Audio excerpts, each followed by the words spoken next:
4.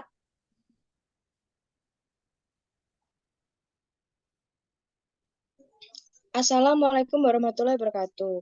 Jadi, di sini kami adalah kelompok 11 ingin mempresentasikan hasil kerja kelompok kami dengan tema peer-to-peer lending yang beranggotakan saya sendiri Ayu Puspitasari dengan NIM akhir 051. Selanjutnya ada Salmia Zaitun Jana dengan NIM akhir 031, ada Meidita R. Sahabsari dengan NIM akhir 055, selanjutnya ada Ika Mesyaro dengan NIM akhir 059, dan Yesi Istifaroh dengan NIM akhir 063. Nah, yang akan kita bahas kali ini adalah yang pertama ada pengertian, yang kedua perkembangan, yang ketiga karakteristik, yang keempat cara kerja, yang kelima ciri-ciri peer-to-peer yang aman, yang keenam keuntungan dan kelemahan, dan yang terakhir contoh aplikasi. Selanjutnya akan dijelaskan oleh Asya. Di sini saya akan menjelaskan mengenai pengertian dari peer-to-peer. Dilansir dari Investopedia, peer-to-peer lending adalah sebuah metode pinjaman yang menghubungkan langsung individu yang membutuhkan dana pinjaman dengan orang lain yang menyediakan pinjaman tersebut. Hal ini menghilangkan peran institusi keuangan konvensional seperti bank sebagai pihak penengah. Saat ini, aplikasi-aplikasi yang menyediakan pinjaman online atau peer-to-peer lending telah kian meningkat, diadaptasi sebagai salah satu metode alternatif pendanaan. Di Indonesia sendiri, aturan mengenai peer-to-peer atau pinjaman online ini tertuang dalam peraturan OJK nomor 77 garing POJK 1 garing 2016. Di dalam aturan tersebut dijelaskan bahwasanya peer-to-peer lending adalah layanan pinjam meminjam uang dalam mata uang rupiah secara langsung antara kreditur atau lender yang merupakan pemberi pinjaman dan debitur atau borrower yang merupakan penerima pinjaman berbasis teknologi informasi. Selanjutnya adalah perkembangan dari peer-to-peer lending. Menurut OJK, peer-to-peer lending telah menunjukkan tren yang sangat positif. OJK mencatat bahwasannya hingga bulan September 2017, pertumbuhan penyaluran dana melalui vintage peer-to-peer lending di Indonesia mencapai Rp 1,6 triliun. Sementara itu, nilai pendanaan di luar Pulau Jawa meningkat sebesar 1.074% sejak akhir tahun lalu menjadi 276 miliar. Hal tersebut didukung adanya peningkatan jumlah pemberi pinjaman di luar Pulau Jawa sebesar 784%, begitu juga dengan jumlah peminjam yang meningkat sebesar 745%. Data OJK mencatat hingga kuartal 3 2017, penyaluran pinjaman telah mencapai 1,4 triliun. Jumlah tersebut naik 497% dari realitas Desember tahun lalu yang hanya mencatat 242,49 miliar. Salah satu pemicu dari pertumbuhan peer-to-peer lending di Indonesia sendiri adalah masih sangat rendahnya inklusi keuangan di Indonesia. Asosiasi Vintage Indonesia melaporkan masih ada 49 jumlah UKM yang belum bankable di Indonesia. Umumnya ini disebabkan karena pinjaman modal usaha mensyaratkan adanya agunan. Peer-to-peer lending dapat menjembatani UKM peminjam yang layak atau credit worthy menjadi bankable dengan menyediakan pinjaman tanpa agunan. Dalam kondisinya, rendahnya akses sektor mikro terhadap pinjaman ini, peer-to-peer lending hadir sebagai salah satu penghubung pemilik dana dan peminjam. Menurut keterangan resmi OJK, sampai Maret 2018, jumlah penyedia dana vintage peer-to-peer lending sebanyak 145.965 entitas atau meningkat 44,61%. Jumlah peminjam mencapai 1.032.776 orang atau meningkat 297,78%. Nilai pinjaman sebesar 4,47 triliun atau meningkat 74,45% dengan rasio nilai pinjaman macet sebesar 0,55% atau menurun dibanding Desember 2017 sebesar 0,99%. Menurut situs OJK, saat ini sudah ada 67 peer-to-peer platform yang terdapat di OJK, data per 4 September 2018, dengan total penyaluran pinjaman mencapai 9 triliun per Juli 2018 dan NPL lebih dari 90 DPD pada 1,40%. Para pengguna platform peer-to-peer ini selanjutnya Para platform peer-to-peer ini selanjutnya tergabung dalam Asosiasi Fintech di Indonesia. Selanjutnya akan dijelaskan oleh teman saya.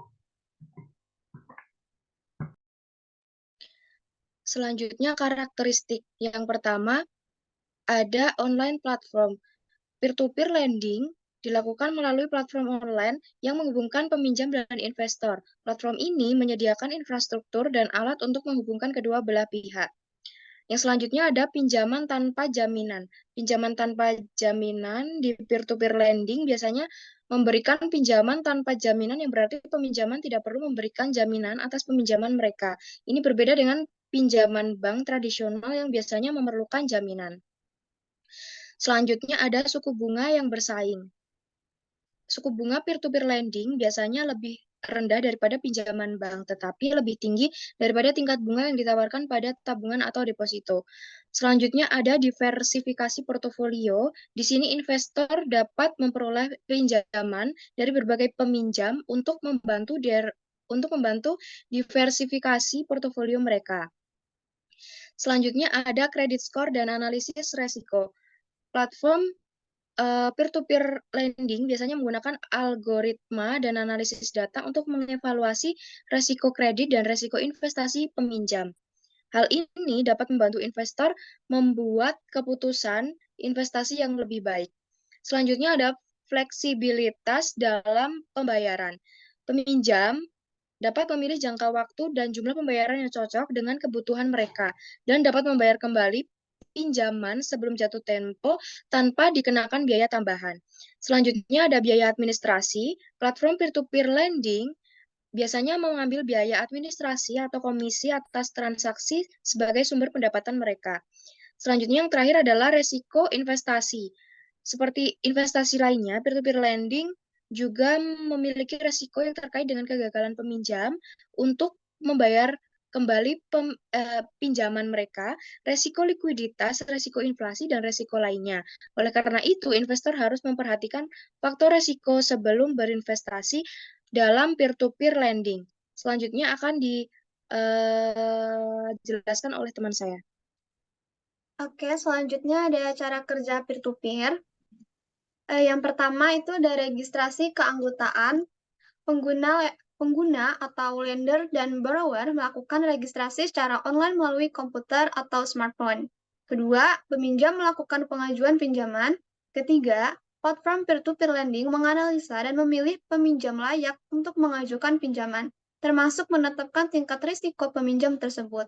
Keempat, peminjam terpilih akan ditempatkan oleh platform peer-to-peer lending dalam marketplace peer-to-peer lending secara online beserta dengan informasi komprehensif tentang profil dan risiko peminjam tersebut. Kelima, investor peer-to-peer lending melakukan analisa dan seleksi atas peminjam yang tercantum dalam marketplace peer-to-peer lending yang disediakan oleh platform. Yang keenam, investor peer-to-peer lending melakukan pendanaan ke peminjam yang dipilih melalui platform peer-to-peer lending. Yang ketujuh, peminjam mengembalikan pinjaman sesuai jadwal pengembalian pinjaman ke platform peer-to-peer lending. Dan yang terakhir, investor peer-to-peer lending menerima dana pengembalian pinjaman dari peminjam melalui platform. Selanjutnya akan dijelaskan oleh teman saya. Ciri-ciri peer-to-peer yang aman itu ada satu, terdaftar atau berizin dari OJK. Peer-to-peer lending aman pastinya terdaftar atau berizin dari Otoritas Jasa Keuangan. Maksudnya adalah peer-to-peer lending yang bersangkutan operasionalnya akan diawasi langsung oleh OJK. Yang kedua, tergabung dalam AFPI. AFPI atau dikenal sebagai Asosiasi Vintage Pendanaan Bersama Indonesia yang merupakan komunitas penyelenggara vintage yang hadir di Indonesia untuk mendukung penyelenggaraan vintage yang sehat dan aman di negeri ini. Keberadaan AFPI juga mendapatkan dukungan penuh dari OJK, sehingga AFPI dan OJK saling bekerjasama untuk mewujudkan penyelenggaraan vintage yang aman dan menguntungkan bagi siapa saja. Yang ketiga, pengelola jelas. Peer-to-peer lending aman biasanya mempunyai pengelola yang jelas. Walaupun tidak punya banyak cabang seperti bank, setidaknya punya satu kantor yang menjadi lokasi operasional utamanya. Kantor tersebut memiliki alamat yang jelas dan mudah terdeteksi di mesin pencarian. Kemudian mempunyai nama perusahaan yang jelas dan dapat dengan mudah ditemukan nama pendiri peer-to-peer lending tersebut. Yang keempat, tanda tangan elektronik. Peer-to-peer lending yang aman biasanya mengharuskan menggunakan tanda tangan elektronik untuk proses verifikasi. Tanda tangan elektronik yang bersertifikasi ini menggunakan teknologi yang sudah diizinkan operasionalnya oleh Kominfo. Mengapa harus tanda tangan elektronik yang sudah bersertifikasi? Alasannya karena aman, legal, dan pemakaiannya bisa mengurangi penggunaan kertas. Yang kelima, akses pada aplikasi. Aplikasi peer-to-peer lending yang aman oleh OJK hanya diperbolehkan mengakses kamera, mikrofon, dan lokasi milik pengguna. Akses ini pun akan dijaga dengan baik oleh peer-to-peer lending yang bersangkutan. Artinya mereka tidak diberikan hak juga untuk menyebarluaskannya. Jika ditemukan aplikasi peer-to-peer lending yang memiliki akses kontak, itu adalah ciri-ciri pinjaman online yang ilegal yang tidak sesuai dengan aturan yang sudah ditetapkan oleh OJK. Yang keenam, adanya asuransi. Peer-to-peer lending yang aman juga mempunyai ciri khas menyediakan fasilitas asuransi untuk memproteksi pendana agar tidak kehilangan modal yang telah disalurkannya untuk meminjam. Dalam beberapa kasus, resiko gagal pengembalian dana bisa saja terjadi. Namun, peer-to-peer lending akan memberikan fasilitas asuransi untuk menjaga kualitas jasa yang ditawarkannya kepada peminjam atau pendana. Materi selanjutnya akan disampaikan oleh Salmia. Keuntungan peer-to-peer. Yang pertama yaitu pendanaan cepat. Tadi menawarkan kemudahan. Salah satu alasan mengapa peer-to-peer lending banyak dijadikan pilihan pendanaan oleh para borrower adalah karena proses pencairan dananya cepat. Jika di bank membutuhkan waktu berbulan-bulan untuk proses pencairan dananya, maka di peer-to-peer lending hanya membutuhkan waktu beberapa hari saja. Selanjutnya yaitu memudahkan akses pinjaman. Nah, dalam peer-to-peer lending menawarkan kemudahan dalam akses pinjaman melalui aplikasi. Seluruh transaksi hanya dilakukan secara online sehingga tidak memakan waktu lama. Selanjutnya yaitu pemasaran produk. Jika seseorang menggunakan peer-to-peer lending untuk mendapatkan pendanaan modal usaha, maka secara tidak langsung usaha yang dirintis peminjam tersebut bisa dikenalkan oleh pihak marketplace melalui sosial media yang terintegrasi dengan sistem. Selanjutnya yaitu membantu pertumbuhan UMKM. Keberadaan peer-to-peer lending ini ternyata tidak hanya menguntungkan investor, tetapi juga sangat menguntungkan usaha kecil menengah melalui pendanaan yang diberikan. Diharapkan usaha kecil menengah mampu berkembang dan memasarkan produknya sehingga kehidupan ekonomi menjadi semakin baik.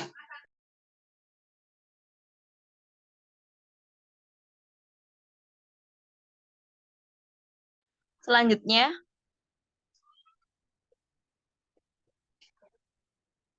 kelemahan peer-to-peer. Yang pertama yaitu resiko kredit. Seperti halnya dengan pinjaman tradisional, resiko kredit adalah faktor utama yang harus diperhitungkan dalam peer-to-peer lending. Ada resiko bahwa pinjaman gagal membayar pinjaman mereka dan jika ini terjadi, investor dapat kehilangan uang mereka. Yang kedua yaitu kurangnya regulasi.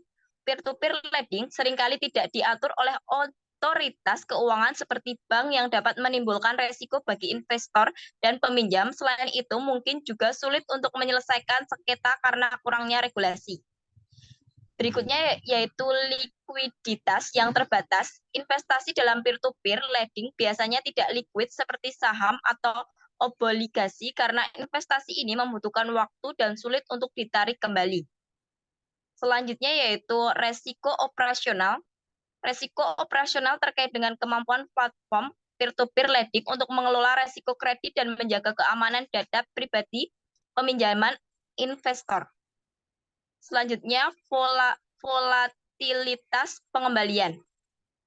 Pengembalian investasi dalam peer-to-peer lending dapat bervariasi dari waktu ke waktu dan tergantung pada kinerja portofolio investasi. Hal ini dapat menyebabkan volatilitas yang tidak diinginkan dalam pengembalian investasi. Selanjutnya akan dijelaskan oleh rekan saya.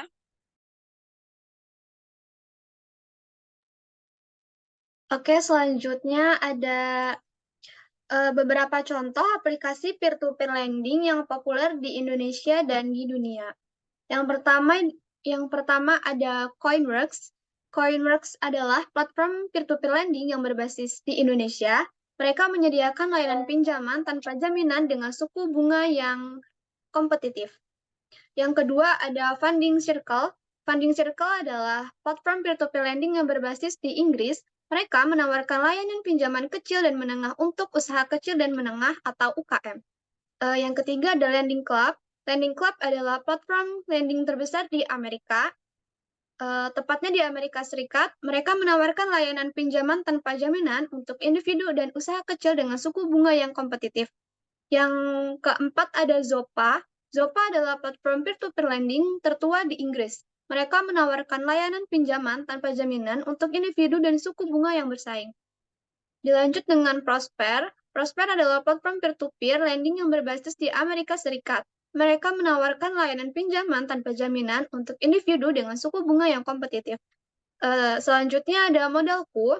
Modalku adalah platform peer-to-peer lending yang berbasis di Indonesia. Mereka menawarkan layanan pinjaman tanpa jaminan untuk UKM dengan suku bunga yang bersaing. Dilanjut dengan Bondora. Bondora adalah platform peer-to-peer lending yang berbasis di Estonia. Mereka menawarkan layanan pinjaman tanpa jaminan untuk individu dengan suku bunga yang kompetitif. Dilanjut dengan Mintos. Mintos adalah platform peer-to-peer lending yang berbasis di Latvia. Mereka menawarkan layanan investasi dalam pinjaman yang diverifikasi dan beragam jenis pinjaman dengan suku bunga yang bervariasi.